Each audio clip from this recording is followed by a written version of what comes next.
하고 계셔서 이렇게 다음번에 배우 겸 감독 앤서니 사이먼 역을 맡았던 앤서니 신 감독입니다. 그리고 소영 역에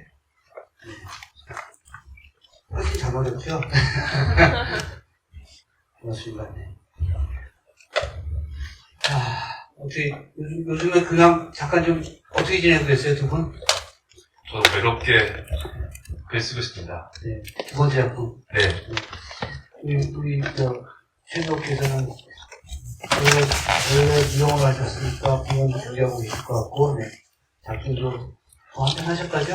네, 카파 film 작년에 잠깐 찍었고요. 지금은 본업으로 돌아가서 무용공연 준비하고 있습니다. 여기 제가 좀 짚고 하나 드리고 싶은데, 사이먼이 설거지 할 때 설거지 못하게 했잖아요. 가위바위보로 해서, 이기면 키스, 지면 설거지 했잖아요. 왜 키스는 안 나요? 손이 못하는데 안 찍었어요. 안 찍었죠? 네.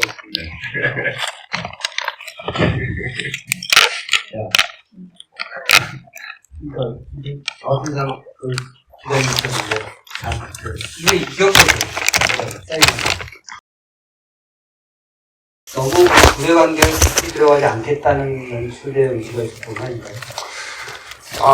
그것보다 이제 아까 말씀드린 것처럼 이제 이 영화 찍을 때 이제 카메라의 시선이 돌아가신 아버지의 시선으로 생각하고 집사해갖고 이제 컷도 언제 하고 프레이밍도 어디서 이제 하고 그런 언제 카메라가 움직이고 그런 게 다 이제 만약에 돌아가신 아버지가 보고 있는데 그거 그냥 보고 있으면은 어디서 어떻게 보고 있을까 해서 그렇게 생각하니까 소영이 다른 남들랑 키스하고 있으면은 당연히 거기 안 있을 것 같아갖고 카메라가 이렇게 내부 공간에서 유영하듯이 흐르잖아요. 제가 그래서 영화를 볼 때도 이렇게 아버지의 유령이 남자의 유령이 흘러가는 듯한 느낌이 있고 항상 아이의 방과 아내의 모습을 지켜오고 있는 듯한 느낌이 있었어요. 일종의 약간의 좋은 의미의 훔쳐보기 같은 것이 많았다고 생각했고요. 그런 걸 여쭤봤었죠. 그래서 안 찍었다는 건 좀 약간 비겁한 변명인 것 같고. 사이먼 같은 캐나다의 입양아, 혹은, 소영과 동현 같은 막 이주해온 그런 세대들. 주변에 그런 인물들이 많아서 이런 영화의 예술이 구성이 된 겁니까? 아니면 시작이 어떻게 된 겁니까? 그 사이먼 캐릭터 원래는 그 캐릭터가 인도 남자였었어요. 아하. 그래서 인도 남자로 이제 썼었는데 이제 그 시나리오를 읽고선 이제 피드백 줄 때 사람들이 많이 이 캐릭터 나올 때만 재미가 없어진대요. 그래서 뭐가 문제인지 모르겠지만 어쨌든 이 장면들이 제일 문제가 있다. 그래서 한참 생각해 보니까 그거는 이제 그 캐릭터랑 스토리가 있을 땐 그 메인 줄거리랑 이제 연결이 안 되는 것 같아요. 그래서 어떻게 하면 이게 붙일 수 있을까 하다 생각하고 그때 이제 한국 디아스포라에 대한 그런 이제 리서치를 하다 보니까 입양인들 되게 그분들의 이야기가 되게 많이 나와갖고요. 그래서 다큐멘터리랑 이런 것들을 읽다 보니까 이 캐릭터를 입양인으로 만들면은 또 다른 레이어가 있고 동현 캐릭터랑 또 되게 특이한 관계가 되고 해서. 근데 사이먼이 꼭 한국인 입양아라는 규정은 안 하잖아요, 영화 속에서. 입양아라고만 하지. 그렇죠. 일본인일 수도 있고. 그렇죠. 그렇죠. 네. 그거는 좀 의도적으로 좀 정확하게 처리하지 않았던. 그렇죠. 아니요. 아닌가요? 소영이 한마디 해요. 아. 볼 때 한국 사람들 하나 없는 곳에서. 그런데 사실은 이런 것도 진짜 아는 친구가 있는데 걔는 원래 호주 사람인데 호주에 이제 입양했는데 걔는 이제 반 일본 사람 반 한국 사람은 아는데 부모가 누군지도 모르고 자세히 어떻게 그렇게 된 건지 모르니까 그 사이먼 캐릭터도 자기의 과거는 확실히 모르시는 게 가능성이 높죠. 이게 그 필름 카메라로 찍었고요. 원씬 원테이크가 많고요. 이거는 기본적으로 감독은 편하고 촬영만도 힘들고 배우 죽어나가고 이런 거죠. 우리 최수민 씨는 사실은 많은 작품을 하신 분이 아니기 때문에 이렇게 롱테이크의 연기를 요구받았을 때 또 그런 작품인 거 알았을 때 사실은 쉽게 이걸 할 수 있을 거 이런 고민도 했을 것 같거든요. 제가 봤을 때. 사실 이제 오디션 보고 오케이 나서 그 캐나다 가서 프로덕션 리허설 시작하기 전까지는 몰랐어요. 이게 롱테이크로 갈 거다 이런 게 전혀 몰랐었는데 저는 오히려 너무 다행이었던 게 무용을 공부해서 그런지 무대 위에서 항상 원테이크니까 그런 게 늘 훈련이 돼 있던 사람이고 만약에 저한테 어떤 감정적인 씬을 막 나눠서 여러 번 시켰으면 오히려 제가 그걸 더 못했을 것 같아요. 오히려 끊어가면 아닌데? 아니 근데 그렇게 어렵진 않았어요. 네. 오히려 감정이 더 자연스럽게 나오는데 도움을 더 많이 받았던 것 같아요. 에너지가 대단한 그런 배우라는 느낌을 제가 받았었고요. 그래서 특히 이렇게 롱테이크를 찍었을 때는 보통의 훈련된 모습이 없으면 하기 힘든 그런 연기여서 감독이 많이 디렉팅을 도와줬겠구나. 그랬겠구나. 사이먼이었겠구나. 그렇죠. 왜냐하면 감독이 연기를 하시는 분이라 그런 도움을 많이 주셨을 것 같고요. 근데 이게 현장에서 사실 감독님께서 연기를 어떻게 하세요, 이렇게 해보세요, 저렇게 해보세요라는 그런 식의 디렉팅은 한 번도 없었어요. 한 번도 없었는데 저는 어떤 게 되게 섬세하고 카리스마 있는 디렉팅이라고 느꼈냐면은 그런 디렉션 없이도 뭔가 배우가 안전하게 여기서 내가 뭔가 다 펼쳐볼 수 있겠구나 그런 어떤 환경을 만들어 주셨던 것 같아요. 근데 할 수 있을 것만큼 해봐라. 이건 굉장히 자유로운 디렉팅이기도 하지만 무책임한 디렉팅이죠. 그래서 이런 거지만 어쨌든 강원도 씬 같은 경우도 사실은 보면서 감독의 고향인가 이런 생각도 많이 했었고요. 그렇다면 이 영화에 감독의 자전적 스토리가 어느 정도로 배어 있는 것인가, 완전히 창조적인 것인가, 개인의 경험이 전혀 개입되지 않은 창작은 없을 텐데 어느 정도로 들어가 있을까가 궁금했었거든요. 그 강원도는 고향 쪽입니까? 네. 저희 외할아버지가 거기서 이제 태어나시고 거기서 자라시고 그리고 아직도 거기 저희 이제 친척들 많이 계시고 그래서 저희 어머니 삼촌과 이제 어렸을 때 자주 가시는 곳이어갖고 이제 제가 이 시나리오 다 쓰고서 이제 저희 어머님이 읽어보셨어요. 궁금하셔서 그때. 그래서 읽어보시고 저희가 이제 한국에 그때 코로나 때 이제 로케이션들 찾으러 왔을 때 저희 어머님이 거기 가보자 원일전이라는 데 가보자는데 저도 한 번도 거기는 안 가봤었거든요. 저희 어머님이 거기가 딱 맞을 것 같다. 너가 생각하는 것처럼 맞을 것 같다 해서 마치 소영이 동연 데려가듯이 그렇게 데려가셨군요. 네. 강원도는 저는 어렸을 때부터 저희 어머님이 많이 데려가셨고요. 근데 그 마을은 안 가봤었어요. 거기가 좀 가기가 어려워서. 그 집은 영화를 위해서 조금 시작을 했으니까 아니 그대로 그런 집이 남아있어요? 네. 분장은 확실히 하긴 했죠. 근데 거의 그냥 그 모습대로 찍은 것 같아요. 그 남자의 죽은 남편의 묘역을 찾으러 걸어갈 때 일부러 더운 날을 골라서 배우를 그렇게 걷게 한 거죠. 힘들게. 굉장히 힘들어 보이던데. 원래 아프니까 힘들어야 맞아요. 그렇죠. 네. 근데 다행히 그래도 비가 안 와서 그래도 비까지를 가르쳐. 저희 첫날이 보면은 한국에서 첫 장면에 갑자기 비가 오잖아요. 그날이 진짜 딱 그 장면을 하루 안에 찍어야 되는데 비가 너무 많이 와갖고요. 그래서 그거 찍고 나머지는 이제 이상하게 잠깐씩 다 이제 바닥 전부 다 젖어 있는데 그리고 나서 다 그 다음 날부터는 햇빛 나갔고 왜냐면 이제 아프고 이제 죽어가는 그런 조명이니까 거기 올라가는 것들이 굉장히 힘들 거고 감독이 좀 뭐랄까 이렇게 의도했을 것이다.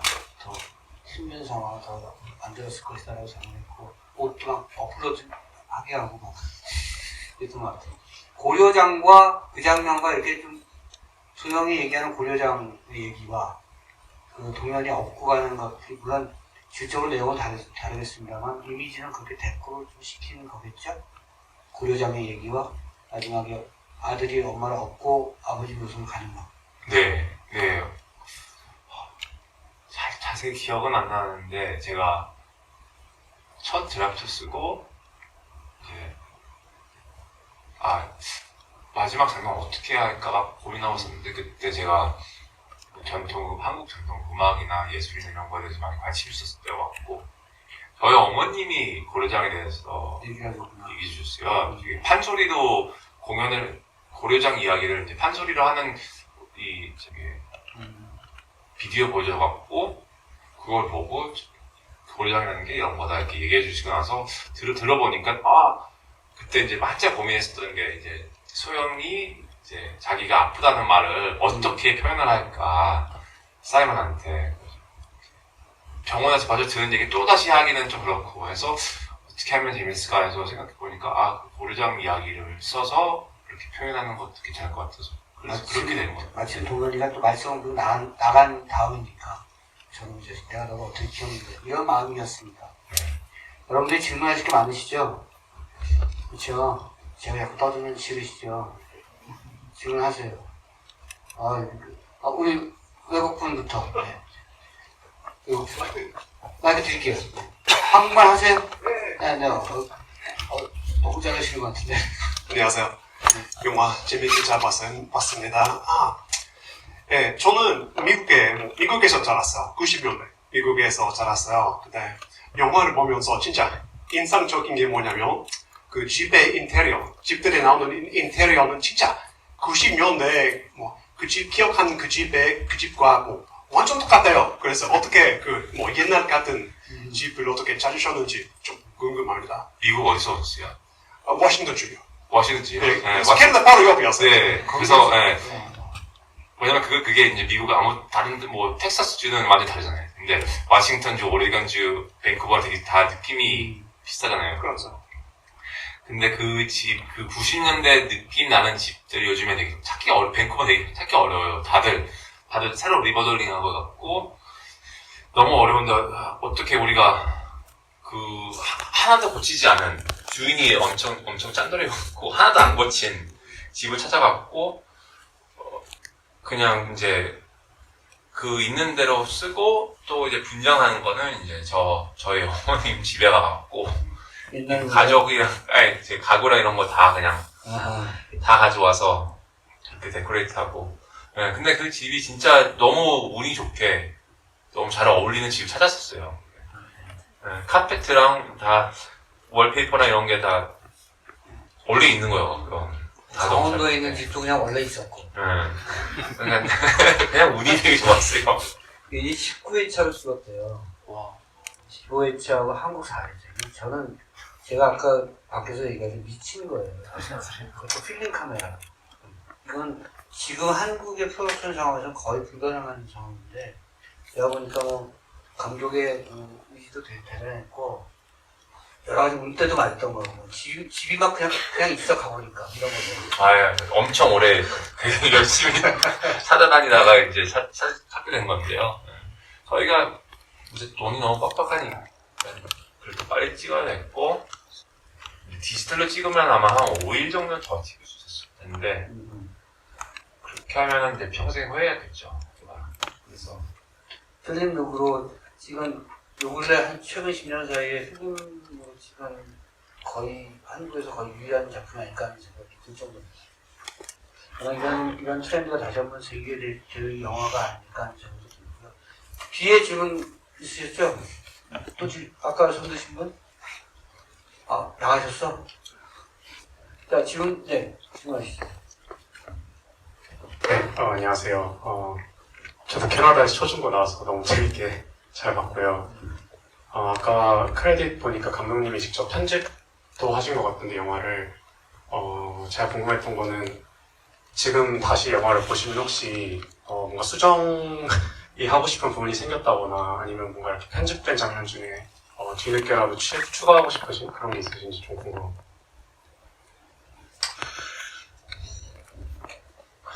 없다고 해야죠. 왜냐면은 그렇게 생각을 하기 시작하면은 끝이 없으니까. 그러니까 아예 영화를 안 만들죠.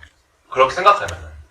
왜냐면은 저 영화를 만든 사람이 이제 지금 저와 너무 다른 사람이라고 느껴지고 해서 이걸 다시 했으면 좋겠다. 그렇게 하면은 딱 한계가 아니고 그냥 끝도 없이 다시 하고 싶어지니까 그냥 제가 보기에는 이제 제 자신이 좋든 싫든 상관없이 그냥 받아들이고 그때 내가 아는 지식 갖고선 최선 다해서 만든 영화가 이거니까 그냥 만족하고 그렇게 생각을 안 하려고 해요.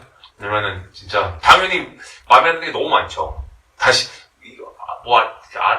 지금 아는 거 그때 알았으면은 바꿀 수 있는 게 너무 많으니까. 근데 배우로서 아쉬운 내가 저기서 연기 약간 좀 좀 너무 오버했어. 약간 모자랐어. 이렇게 생각하는 수는 있어요. 아니야. 그러니까 저는 뭐 기준이 없어서 그래서 기대가 없으면 실망도 안 하듯이 약간 그런 상태였던 것 같은데요. 근데 한 군데 딱 하나는 그 시골집 가서요. 제가 이제 이렇게 아버님이 같이 들어가자고 얘기하실 때 이렇게 서 있는데 제가 그때 아픈 소염인데 그때 너무 발레하는 사람처럼 서 있는 게 제 눈에 보이거든요. 그게 너무 짜증났어요, 처음. 원래 그 한국 아침 드라마 같았으면 나중에 소영이하고 동생이 떠날 때 그 할머니가 나올 거예요. 할머니가 나왔을 거야. 붙잡았을 거야. 나올까? 근데 안 나오더라고. 이거 좋은데? 안 나오기 좋더라고. 만약에 저 질문에 연이어서 제가 질문 드린다면 이걸 원전으로 해서 7부작이나 6부작 드라마로는 만들 수 있을 것 같아요. 재밌는데. 소영의 얘기를 막 해서 그 다음에 사이먼과 동현이 어떻게 살아갈까 뒤에 이렇게 하면 드라마로도 충분히 확장 가능성이 있지 않을까 하는 생각을 해봤죠. 한때 그렇게 썼었어요. 첫 드래프트 쓰고 나서 막 너무 줄거리가 많아가지고 그냥 친구가 제 프로듀스 파트너가 미니 시리즈로 쓰라고 맘대로 그냥 쓰고 싶은 대로 다 쓰라. 그래서 많이 썼는데 쓰다 보니까 진짜 저한테 제일 재밌는 부분이 이거 같아. 그냥 영화로 만들었는데. 네. 그 영화는 역시 프로듀서가 쳐내는 프로듀서가 최고야. 이야기도 다 잘라내고 편집한 것도 잘라내고 그래야지만 알맹이가 나니까요. 자, 또 질문 있으십니까? 네, 우리 가운데분. 제가 사례를 보면 꼭 질문이 많지 않죠. 내가 말이 많아서 그래요. 내가 말을 수 있어요. 질문하시죠. 네. 영화 다시 봤는데도 저는 너무 재밌게 잘 봤고요. 저는 약간 영화 마지막 샷 관련해서 좀 질문을 드리고 싶은데, 마지막 샷이 그 해가 지는 모습을 롱테이크로 크레딧까지 이어지게 찍는데, 이게 또 특히 필름으로 찍으셨으면, 그렇게 길게 찍으면 또 필름이 정말 많이 쓰셨을 것 같은데, 그 마지막 샷을 그렇게 길게 해가 지는 걸 보여주는 선택을 하셨던 이유가 좀 궁금했습니다. 이뻐서요. 저희가 이제 그 장소를 봤을 때 해가 좀 지기 시작할 때 장소를 갔더니 너무 이뻐서 또 그냥 보기만 해도 느낌이 오잖아요. 그래서 이거 해가 지는 첫 장면은 해가 뜨는 걸로 하고 마지막은 이제 해가 지는 걸 보여주고 싶다 해서 그냥 그때 생각하면서 그냥 우리 크레딧도 그 이미지에다 해도 괜찮을 것 같아서 그 필름이 이렇게 우리 팀에서 이런 거 있었죠. 이렇게 필름을 롤이 몇 개 했더라. 90개인가 그래요. 80 몇 개 했는데 거의 90개. 그래서 우리 저기 조 카메라 감독이 어떻게 보면 이렇게 어린아이 이렇게 용돈 조금씩 주는 것처럼 하루에 평균 필름을 4롤씩 쓴 것 같았어요. 그래서 그냥 못 쓰게 하고. 그래서 어느 날은 뭐 어려워서 뭐 6개 썼다. 그럼 그 다음날 2개밖에 안 오는 거예요. 그래서 그러니까 그렇게 해서 제 자신이 되게 이제 디스플레인하고 열심히 이렇게 자세히 잘 생각하고선 찍어내는 거였죠. 막 못 찍고. 그래서 그거는 마지막으로 저희 촬영 다 끝나고 마지막 날에 다 그거 마지막으로 찍겠다 해서 한 롤 아껴놓고, 왜냐면 한 롤이 한 10분 30초에서 11분까지 하는데 그게 한 7분 정도 촬영만이거든요. 그래서 딱 한 번 할 수 있다 해서 그거 하나 아껴놓고 마지막 날 시간 맞게 열심히 빨리 촬영해서 올라가서 이렇게 리코더하고 저희 이제 한 5분 동안 춤췄어요. 너무 이렇게 와 진짜 해냈다. 이 장면까지 촬영할 수 있도록 필름도 아껴서 잘 쓰고 찍을 거 다 찍고. 자, 그러면 여기 먼저 말씀해.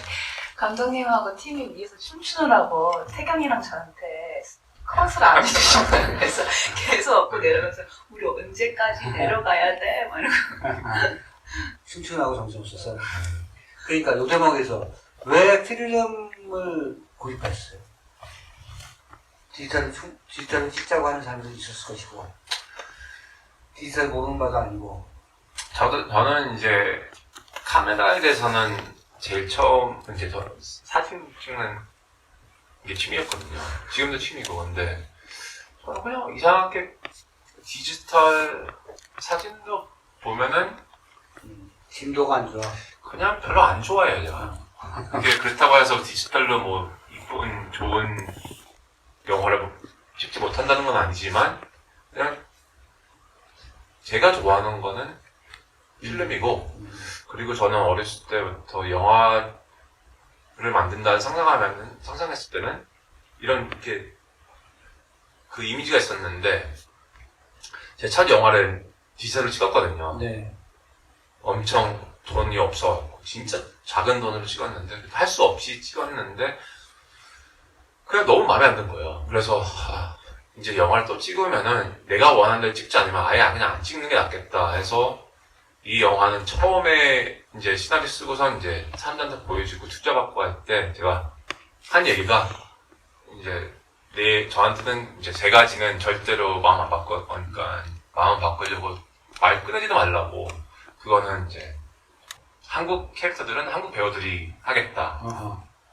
왜냐면 한국 배우들이 많지 않으니까 뭐 일본 배우 써라, 중국 배우 써라 그런 말도 많거든요. 캐나다에서. 그리고 또 한국 장면들은 한국에 가서 촬영할 거다. 아무리 돈이 많이 들어도 우리는 그거는 제대로 해야 되고 또 이 영화는 필름을 찍을 거다. 근데 솔직히 그게 제일 많은 사람들이 반대했었죠. 필름으로 찍고 나면 이제 이런 영화관에 걸 때 다 바꿔야 되고, 그게 지대비가 상승하는 요인이 되고, 그러니까 프로듀서는 당연히 반대했겠죠. 네. 어쨌든 관찰해서 찍었고 제가 깜짝 놀랐고요. 사실 어쩌면 영화가 물질의 산물이 아니라 정신의 산물이라고 본다면 이런 어떤 정신적 의지가 영화에 통해져 있다고 생각해요. 또 왜 이쪽 사이드에서 질문이 나오죠? 여자분. 네. 네. 진짜 영화 너무 잘 봤고요. 그 화면비가 처음에 제가 이렇게 정방향으로 보고 있다가 저도 모르는 보니까 비가 바뀌었더라고요. 그 시점이랑 그 화면비를 다르게 바꾸신 이유가 있나요? 맞아요. 좋은 그 이제 캐나다에 있는 장면들은 다 이제 4:3로 하고 이제 한국에 왔을 때는 1.78:1. 그게 더 약간 와이드인가요? 네, 그렇죠. 그게 더 와이드죠. 그게 어떻게 보면은 이제 이렇게 얘기하면 사람들이 다 이해하는 게 이제 4:3은 우리 어렸을 때부터 해들이. 그렇죠. 그리고 이제 한국에서 찍은 것들은 이제 DVD. 그래서 이제 그냥 되게 뻔하게 쉽게 얘기하면은 그 4:3은 되게 좁아서 보면 좀 답답한 느낌이잖아요. 그래서 그 캐릭터들이 이제 캐나다에 있으면서 약간 속 안에 느끼는 거를 관객도 느낄 수 있도록 되게 좁고 답답한 느낌을 표현하고 싶어서 그렇게 하고, 이제 더 크게 하면은 그 순간 더 되게 공간이 넓다는 걸 느끼게 되잖아요. 몰라도 이제 그 순간 몰라도 느낌은 있으니까. 그래서 그 느낌, 캐릭터들과 똑같이 느낌을 주고 싶어서 그랬고, 또 그 이제 4대3으로 찍을 때는 프레이밍을 되게 좀 다르게 생각해야 되거든요. 그래서 뭐냐면 이제 vertical space, 이제 그쪽으로, 그쪽 프레임을 어떻게 쓸지 조금 더 생각을 많이 해야 되니까. 그리고 옆으로는 많이 못 보여주니까 또 더 프레이밍하고 그 프레임 안에 들어가는 얼굴들과 이제 오브젝트들을 이제 좀 더 신경 하셔야 되고, 그리고 또 이제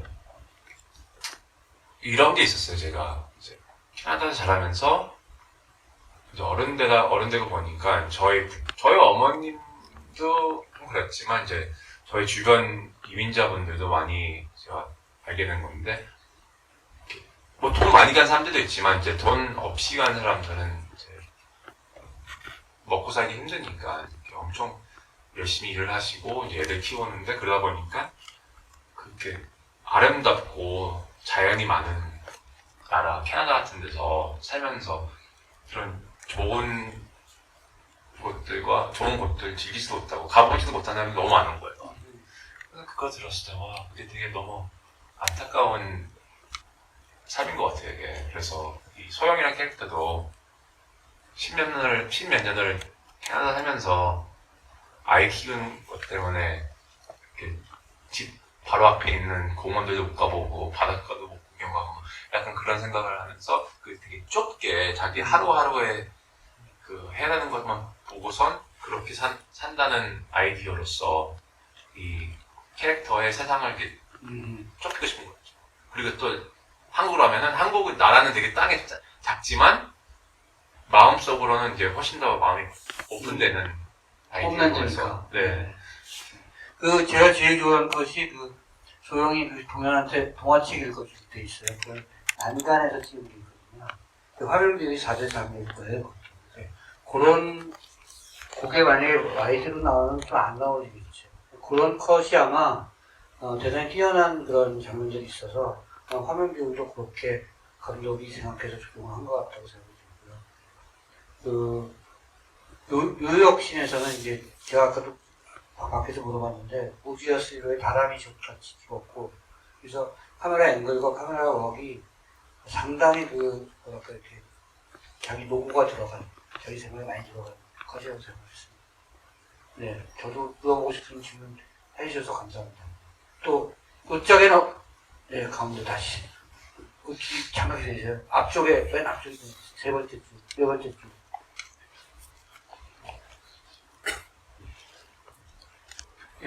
영화를 보면서 요즘에 나온 영화 치고는 특이하게 샷, 리버스 샷 자체가 아예 쓰이지 않았던 걸 좀 느껴서 혹시나 그렇게 하신 이유가 있는지 좀 궁금해서 질문드립니다. 대부분 롱테이크였으니까 리버스 샷이 없었던 이유는 그거 아닐까요?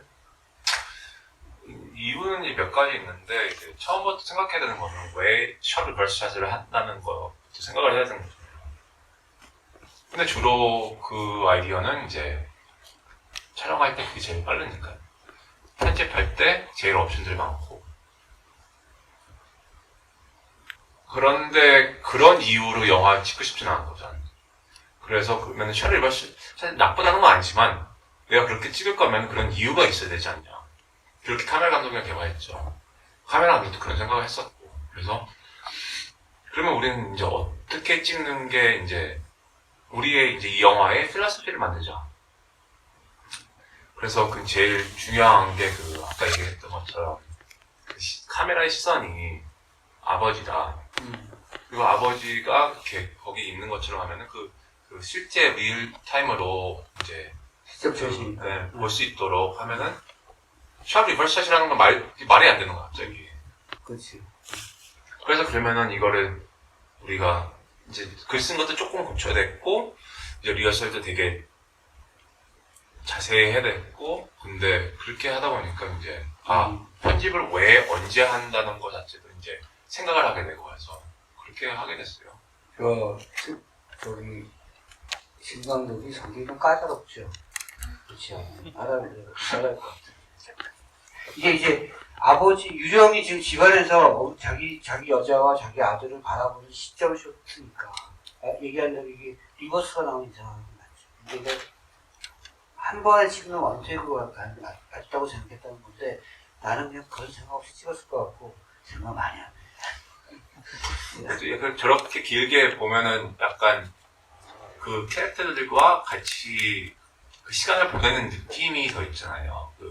그 영화처럼 이렇게 컷 있을 때마다 그게 영화라는 걸 알게 되지만 그렇게 그냥 꾸준히 카메라가 같이 있으면서 편집 없이 있으면 이렇게 뭐라 하지 이제 우리 시대는 이제 너무 많은 드라마랑 영화를 보게 되니까 그 편집 같은 건 이제 거의 다 이제 본능으로 아는 것 같아요.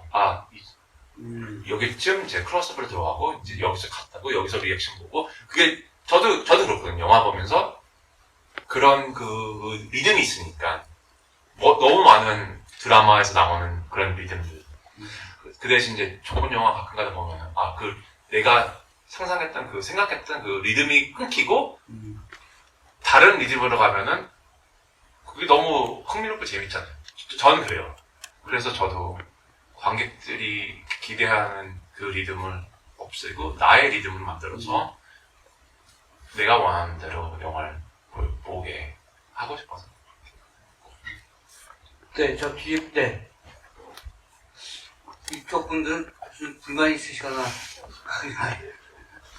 네, 그 영화 너무 재밌게 잘 봤고요. 그 조금 테크니컬한 질문일 수 있는데 영화를 보는 내내 그 그레인이 엄청 많다라는 생각을 했었거든요. 뭐가요? 그 필름 그레인이 엄청 많다라는 생각을 했었는데 그 고감도의 필름을 쓰신 건지 아니면은 좀 16mm 필름이요. 그냥 16mm죠. 35mm가. 네, 35랑 엄청 큰 차이가 나죠. 네. 필름스타 그 그레인. 그래서 그리고 또 그 어떤 필름 종류 사용하셨는지 좀 궁금해요. 너무 오랜만에. 저희 IMDb 페이지 보면 나와 있어요. 제가 다 적어놨어요. 감사합니다. 자, 네, 여기, 이쪽으로 건너오세요. 여기 백진아 씨. 네.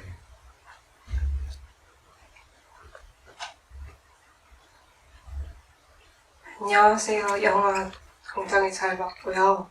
저 혹시 동현 캐릭터가 아역 배우는 눈에 쌍꺼풀이 있는데 이제 성장하면서 이제 나오는 배우분은 이제 쌍꺼풀이 없는 목소리도 해요. 혹시나 의도하신 것이 있는지 그것도 궁금했고요. 그리고 동현이가 이제 안경을 자주 쓰다가 좋아하지 않다가도 이제 엄마가 고쳐주기도 하고 또 안경을 이제 머리를 깎으면서 다시 쓰는 모습에서 혹시 이제 뭐 자신을 스스로 받아들이는지 어떤 안경에 대한 의미가 어떻게 생각하고 촬영했는지 질문 드리고 싶습니다. 안경의 기호는 무엇입니까? 안경보다 저는 이제 그 렌즈 끼는 게 파란색 렌즈 끼거든요. 그래서 이 청소년 동현은 머리 색깔도 바뀌고 눈 색깔도 바꾸고 다른 친구들 옷만 입고 그래서 이제 한국 가서 그걸 다 없앤다는 생각으로 그렇게 했고 필름을 찍어서 그 컬러 렌즈가 잘 안 보이는 것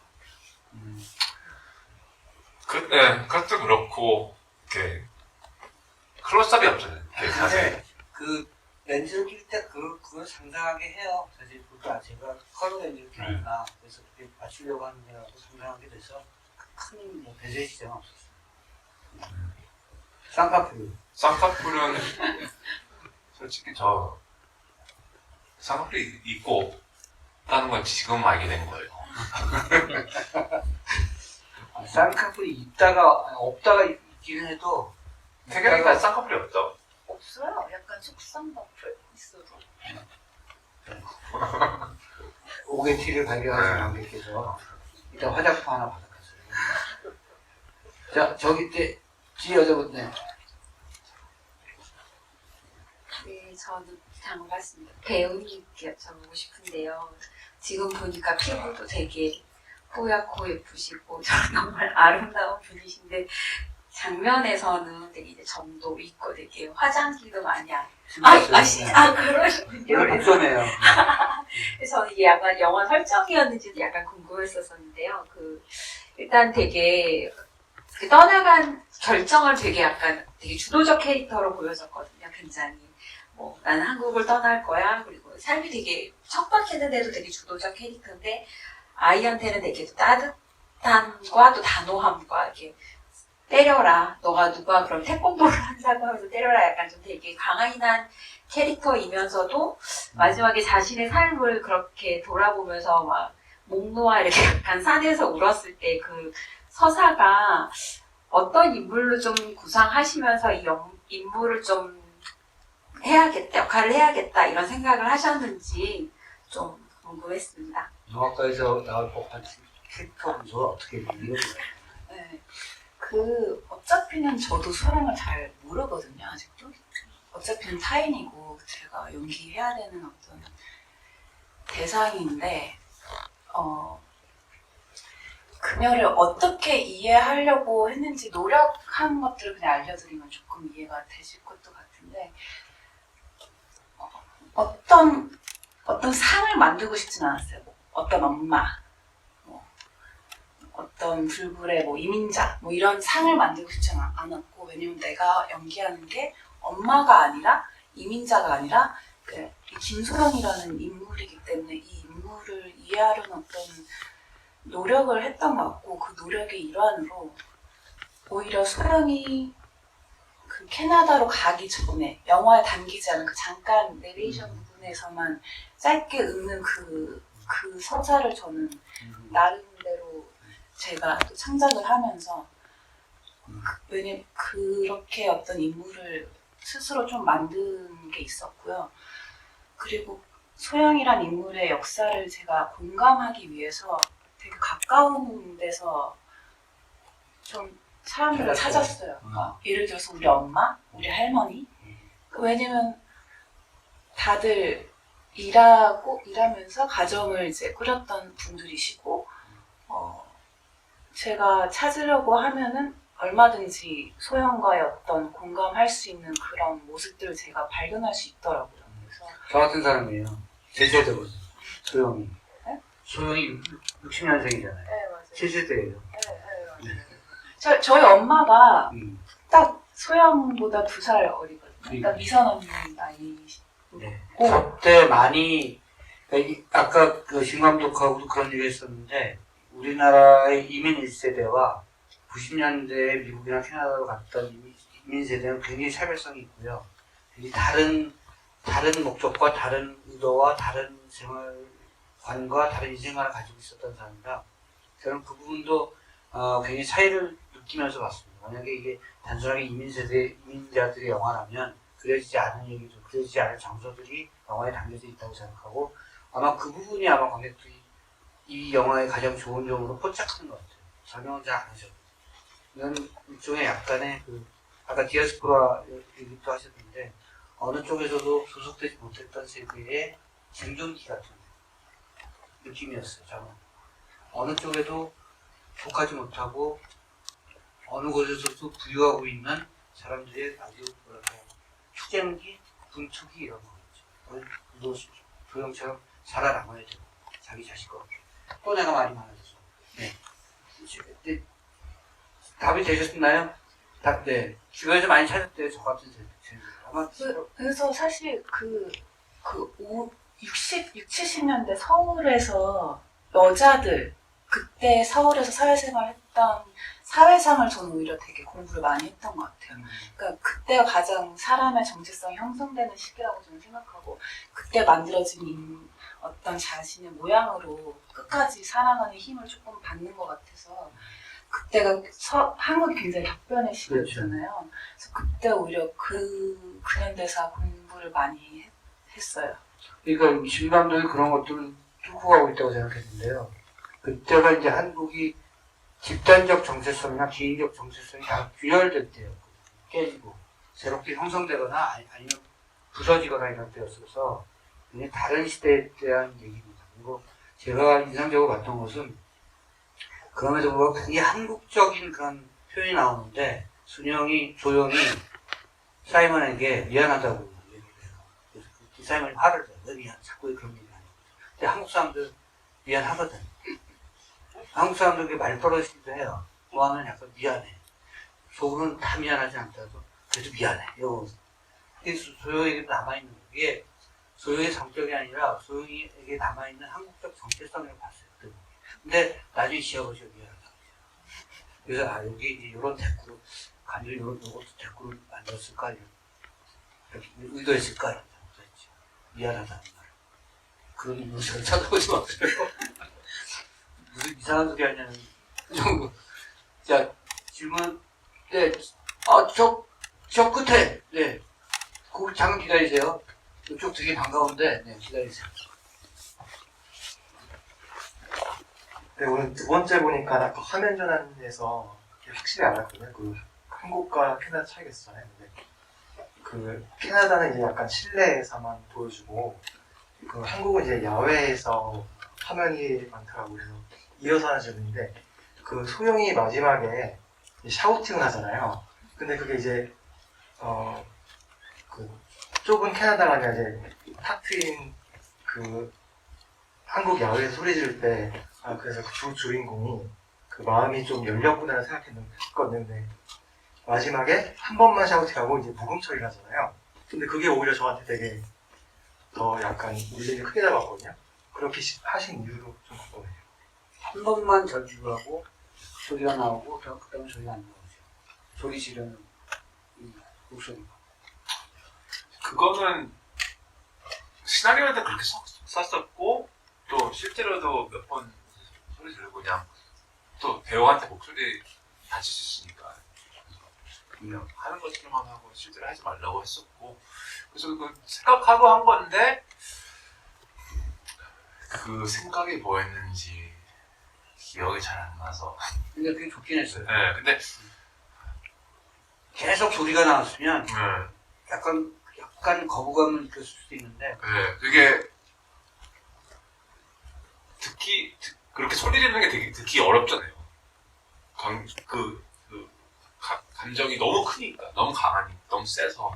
그래서 그 부분에는 이제 그 순간 관객들이 이 사람이 소리 지르는 동안 이 캐릭터의 이때까지 있었던 일들을 다 이제 같이 생각하면서 이제 다시 이제 기억하고 같이 이제 느낄 수 있는 기회를 주기 위해서 그냥 소리 없이 근데 저는 네. 처음에는 소리가 절규가 귀로 들어오고 두 번째 무음 처리하니까 이게 내 내면으로 들어오는 마음으로. 그런 효과 아주 절규의 효과가 100배가 있었던 것 같아요. 그 다음부터는 내가 마음으로 듣더라고요. 소리를 지르고. 또 오늘 처음 알았네. 가짜로 들었단 말이야. 소리 없이. 표정만. 또 소리가 없으면은 그 사람의 얼굴과 표정과 이런 걸 더 깊이 자세히 볼 수도 있는 기회를 주고 내가 그 아이디어가 대부 3편 그래 맞아. 계란실에서 네. 안 보신 분들 있을 수도 있으니까 자세히 얘기 안 하는데 그 영화에서도 알파치노가 소리가 끊겨요. 맞아. 근데 끊기는 것보다 이제 페이드아웃하죠. 네. 그래서 제가 그거 봤을 때 생각했던 게 약간 이런 거였죠. 이런 감동적인 순간을 소리를 안 듣고 그냥 비주얼만 보면은 또 이런 느낌이 있네. 근데 그 생각하고서였을지도 모르겠어요. 좋은 질문 감사합니다. 네. 자 이쪽에 네, 여자분. 네. 저 시간 좀 볼게요. 네, 영화 잘 봤습니다. 미국에서 와서 좀 궁금한 게 있는데요. 혹시 미국에서 이 영화를, 미국 아니면 해외에서 이 영화를 보거나 한국에서 이 영화를 봤을 때 관객분들이 다르게 받으시는지 그게 좀 궁금했어요. 저희는 너무 이렇게 운이 좋게 많은 나라들과 도시들에서 이 영화를 이제 상영을 하면서 많은 관객분들과 대화도 하고 이제 반응을 받는데 진짜 되게 신기해요. 나라마다 다 반응들이 다르고 이렇게 더 좋아하는 나라들도 있고 별로 안 좋아하는 나라들도 있지만 안 좋아하는 나라가 있어요? 근데 어떤 나라들은 그냥 반응이 그냥 그랬어요. 네.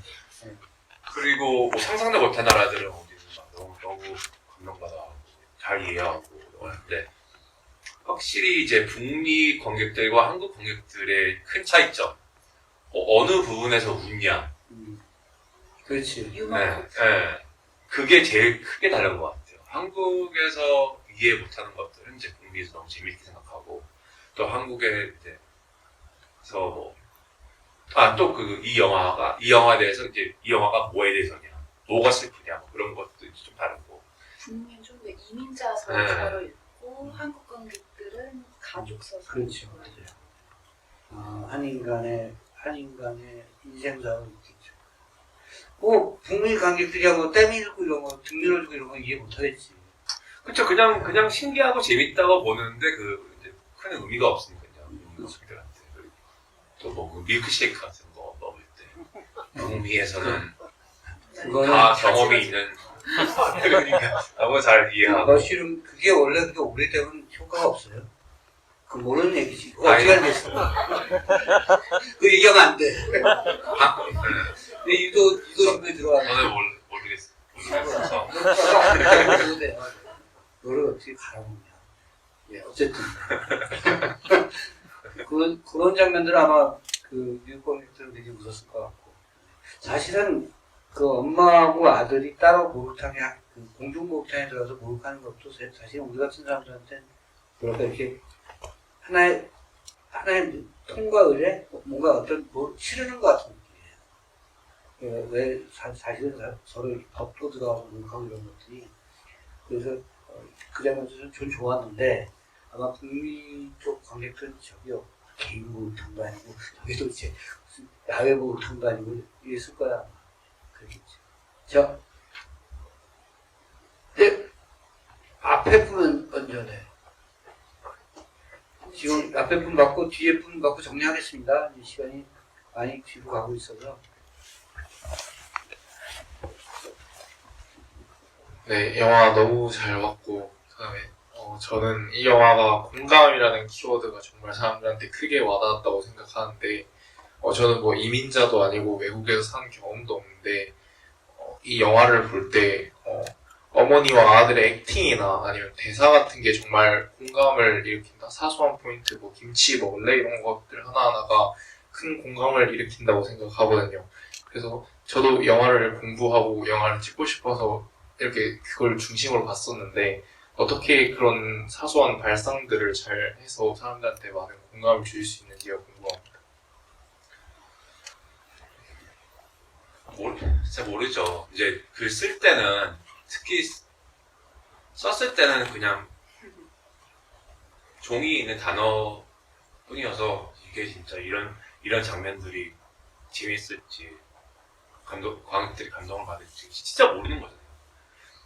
그럴 것 같다고 믿고서 하는 거지 진짜 이게 진짜 임팩트가 있겠다 그거는 알 수가 없어요. 그래서 그거는 그냥 제 생각에는 이제 먼저 이제 제일 중요한 건 솔직해야 된다고 생각해요. 이게 관객들을 막 슬프게 하고 싶어서 이런 거 막 이렇게 하면 좋겠다 막 그렇게 생각하고 하면은 안 될 것 같아요. 영화도 예술이라는 거니까 그래서 되게 솔직하게 이제 정성 들여서 이제 자기가 진짜 하고 싶은 말을 표현하고 그리고 좋은 사람들 같이 일하고 하면은 그냥 최선 다해서 해보고 이제 편집할 때 봐야죠. 솔직하게 쓴다는 아마 그런 걸 거예요. 제가 듣기에는 제가 하고 싶은 얘기를 쓰는 건데 제가 할 수 있는 만큼만 써야 되는 거죠. 그러니까 할 수 있는 것을 넘어서면 거기에 윤색이 되고 거짓말이 보태지고 과장이 되고 그거는 이제 관객들이 알겠죠. 자기가 아는 얘기를 가장 솔직하고 하고 싶은 만큼 쓰는 것이 맞는 것 같습니다. 그걸 자기가 알겠죠. 그 에피소드 잠깐 얘기하셔도 되나요? 그 오디션 중으로 거의 막바지에 그 의사 만나는 장면. 맞아요. 그거를 사전 뒤지는 거. 네, 그거를 이제 마지막 오디션으로 보는데요. 감독님도 본인이 썼지만 그걸 들어본 적이 없는 거예요. 배우가 말하는 거. 그래서 그때 이제 오디션을 보고 줌으로 보고 있었는데 보는데 감독님이 사라지신 거예요. 그러니까 줌에서 나가셨어요. 그래서 저는 연결이 끊겼나 인터넷에. 근데 감독님도 그때 처음 그거를 이제 글로만 써진 거를 보시다가 본인이 썼음에도 불구하고 이게 들었을 때 이게 또 다른 감각으로 오게 되는 거를 또 느끼셨던 것 같아서 뭔가 우는 모습을 감추시려고 잠깐 나가신 거더라고요. 그러니까 그 솔직하다는 거는 이제 사람들이 이제 이 영화는 뭐 이민자들 생활에 대한 영화라고 생각하는데 저는 제가 너무 잘 알고 제가 너무 이제 제일 표현하고 싶었던 거는 이제 저희 어머님과 저의 이제 저희 아버지 돌아가시고 나서의 그 아픔, 그 나는 아픔, 그거를 영화에 넣어서 관객들한테 표현하고 싶어. 그거니까 뭐 김치 먹어볼래 그런 것도 그냥 그것만 따라 보면은 아무 뜻이 없는데 근데 이 영화 컨텍스트와 그 상황과 그 두 사람들의 릴레이션십을 생각하면 그게 훨씬 더 깊은 의미가 있을 수도 있고 해서 제가 솔직하다는 건 그런 것 같아요. 그래서 저는 뭐 내가 모르는 거 억지로 만들어내서 영화 만들려고 하진 않고 그냥 제가 너무 잘 아는 그 아픔, 그 외로움 그거를 하면서 하고 나서 보니까 근데 그것도 막 생각하면서 한 것도 아니고 그냥 느끼는 대로 쓰고 그래서 이제 이런 상황도 들었을 때 이 장면이 내가 겪었던 거 그때 일이 이렇게 썼었구나. 저도 몰랐거든요. 왜 그 씬에 썼고 어디서 그런 아이디어가 났는지. 그래서 또 기억이 나고 그래서 이제 제가 그 장면 좀 되게 중요해요. 왜냐하면 소영이 그렇게 영어를 고급 단어를 어려운 단어를 잘 모르니까 췌장이라는 단어를 모르니까 만약에 그 의사가 막 얘기했을 때 막 충격을 받고 막 놀래고 막 이러면 안 되는 게 맞죠. 근데 나는 정말 사전까지 지을 줄 몰랐어. 어쨌든 그래서 그 장면도 굉장히 잘 연출된 장면이라고 생각했어요. 잘했어. 그거는 진짜 이민자 이제 영화부터는 이민자 분들과 영어 잘하는 자식들과 너무 잘 아는 너무 경험이 많은 사건입니다. 그런 게. 자, 여기 지금 누가 손 드셨죠? 그쪽에. 아까 한 있었는데. 맞아 가운데네. 적극적으로 드셔도 돼요. 영화 너무 잘 봤습니다. 저는 그 아버지가 그 돌아가실 때 그 소리를 뮤트를 시키시고 어떤 대화를 안 보여주셨더라고요. 저는 그 사이의 대화가 궁금했어요. 시나리오 상에는 원래 대사가 있었는데 일부러 소리를 빼버리신 건지 원래부터 그렇게 연출하고 싶으셨던 건지 그런 게 궁금해서 마이크를 잡아왔습니다. 소영이 소리를 남편 떨어지려고 하면 남편한테 소리 지르는 게 영어 같은데? 느낌상? 그 되게 대사가 없는 걸 없을 부분이에요. 네. 근데 막 시나리오에도 대사 안 썼던 것 같아요. 시나리오 대사 없는데 그냥 현장에서 제가 그 원식을 보면서 원식을 불렀던 뭐라고 얘기를 했어요. 그리고 원식이 막 하는 말은 그거는 대사 없었고 그냥 배우가 했던 거고 그것도 대사를 잘 안 듣는 게 더 왜냐면 실제로 그 상황에는 더 너무 많은 소리들이 있을 텐데 그렇게 하다 보면 되게 실제처럼 만들려고 하는 것 같아요. 이건 꿈이니까. 소영이 남자, 동현이 아버지한테 무슨 일이 있었던 거죠? 그 전제 부분들에 대한 그 설정이나 이런 것도 처음에 당초에 영화에서는 잘 구체적으로 나오지 않지만 어떻게 설정해놨던 걸까요? 작가가. 그게 아까 얘기했듯이 이제 60, 70년대 한국의 그 격변기 속에서 분명히 상처받은 어떤 남자일 정신적으로 상처받고. 그래서 감독님도 사실 설명을 또렷이 안 해주셨어요. 안 하는 게 나아요. 네, 그래서 근데 보라고 이제 했던 그 영화 목록이 쭉 있었는데 그 중에 박하사탕이 제일 박하사탕이 강력하게 보라고 하셨고 그래서 거기서 저는 좀 힌트를 얻고 제가 생각하는 원식과 소영이 어떤 인물을 만들려고 했던 것 같아요. 네. 그렇게 짐작하시는 분들이 많을 것 같습니다. 두 분이 결혼하신 지 한 1년 3개월 되셨어요. 아직은 신혼이시고 더 살아봐야 알겠죠? 까다로운 남편과 까다롭지 않은데. 야, 우리 저 앤서니 신 감독이 한국에 좀 계시고 지금 작품 준비하고 계시는 거 보니까 아마도 이 작품은 개봉 당시에는 코로나19였었고 해서 많은 관객들이 보지 못했습니다만 계속해서 한자로 미국에 회자되고 있는 작품이고 재평가되거나 재상영될 가능성이 높은 작품이라고 생각하고요. 그래서 다음 작품 기다리시는 분들이 굉장히 많기 때문에 그런 계획을 두 분의 계획을 말씀해 주시면서 인사만 하시면서 끝내시는 걸로 하시죠. 한국에서 작품하실 거예요? 아니면 캐나다 가서 하실 거예요? 아니면 할리우드 가실 거예요? 제 다음 영화가 한국, 미국 코 프로덕션이어서 이제 여기 이제 인터넷에 나온 거니까 뭐 비밀도 아니고 이게 한국에 있는 분이 이민 교포분이신데 네. 그분이 쓴 책이 있어요. 그 책이 이제 미국 뱅커가 이제 IMF 때 한국에 와서 있었던 일인데 그 책을 지금 이제 영화로 만들려고 하고 있고 그게 그러니까 할리우드랑 한국 영화죠. 그렇죠. 근데 거의 다 한국에서 촬영하고 이제 미국에서 이렇게 하고 이제 미국 장면들은 미국 가서 찍고 이렇게 하려고 그래서 근데 한국 사람들과 이제 한국에 있는 이야기니까 한국에서 쓰고 리서치하고 준비하는 게 맞는 것 같아요. 한 3년 정도 소요되겠죠. 그거보다 더 빨리 해야죠. 네, 그러길 바랍니다. 우리 최순윤 배우. 저는 이제 라이스보이 끝나고는 장편을 카풀 네, 아까 제목이 훈련사라는 작품을 제가 장편을 작년에 겨울에 마쳤고요, 촬영을. 지금 감독님께서 열심히 후반 작업하고 계시고. 그게 카파 작품이 만약에 극장에 하루라도 걸리잖아요. 그 들것으로 오게 돼 있어요. 아, 그렇구나.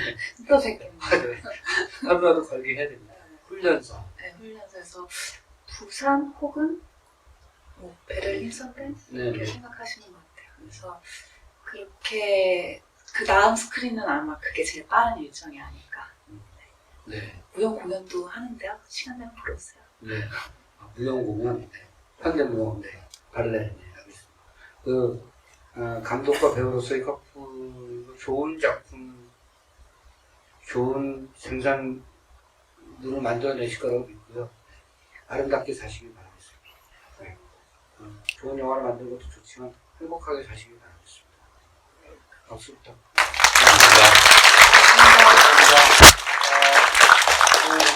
감사합니다. 늦게까지 감사합니다. 고맙습니다. 안녕히 돌아가세요. 연구 비어장이고요.